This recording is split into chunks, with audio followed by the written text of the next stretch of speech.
One of the most noticeable things about Star Trek Discovery is its relation to technology, mostly that it's too advanced for its era. Taking place just 10 years before the original series, both Starfleet and the Klingon Empire have far more elaborate technology than we've seen in any series or film, including the recent reboots. To be fair, however, Star Trek has always had an odd relationship to its own technological history. Discovery does have a number of inaccuracies, but not as many as you'd think. To be clear, let's just set up a quick timeline. Star Trek Enterprise takes place from 21,512,161. Star Trek Discovery takes place in 2256. Star Trek the original series takes place from 22,652,293. The Next Generation, Deep Space Nine, and Voyager take place from 23,642,379. When Star Trek debuted in 1966, its technology was advanced. Portable communicators, tricorders, particle weapons, transporter beams, faster-than-light travel, and entire ships running on just a few hard disks were all novel ideas. Along with the bright 1960s palette, the series captured a sense of wonder and optimistic excitement for the future. As time disappeared, we ended up catching up to the Enterprise much faster than we thought. We're far beyond hard disk. Our cell phones are much better than the communicators and tricorders, and the military is developing energy weapons. Will the Second Amendment cover it? We hope so. By the Next Generation era, the future didn't seem as unlikely or as distant as it was before. Sure, they had the touchscreens, but we have that now too.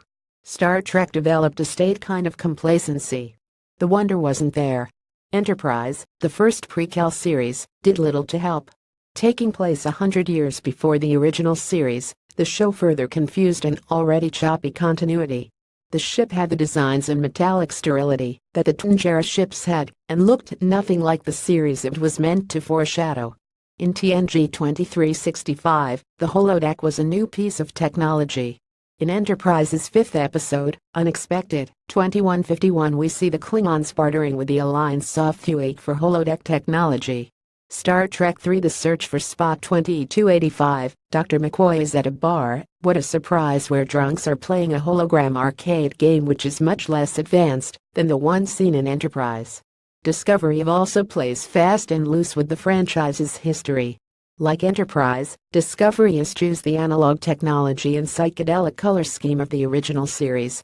The ship designs are again more metallic-like in the TNG, rather than the ceramic frame from TOS. The Too Dark Bridge of the Shenzhou keeps its lights set at perpetual mourning, but from what we can actually see, it's a mixed design of the TNG era and the reboot films. It's dotted in hard light readouts, consoles, and holographic communication devices which weren't actually introduced until DS9 a few hundred years later.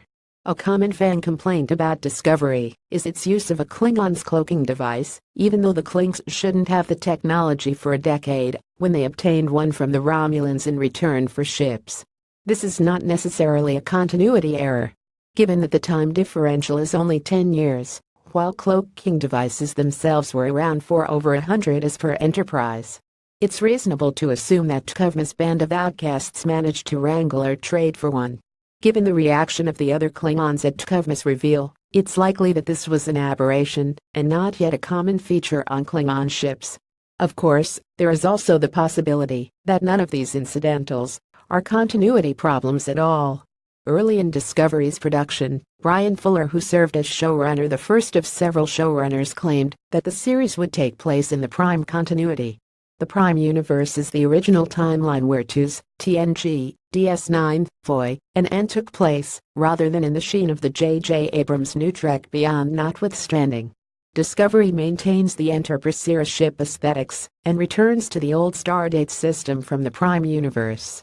However, the Apple Store bridge design, warp effect, and the increased use of lens flare glints are clear references to the reboot series. Moreover, the Klingons look less like they did in TOS and TNG, but more toward the version of Klingons from Into Darkness. The meld of old and new does distort which universe Discovery takes place in, and it's to the series' benefit.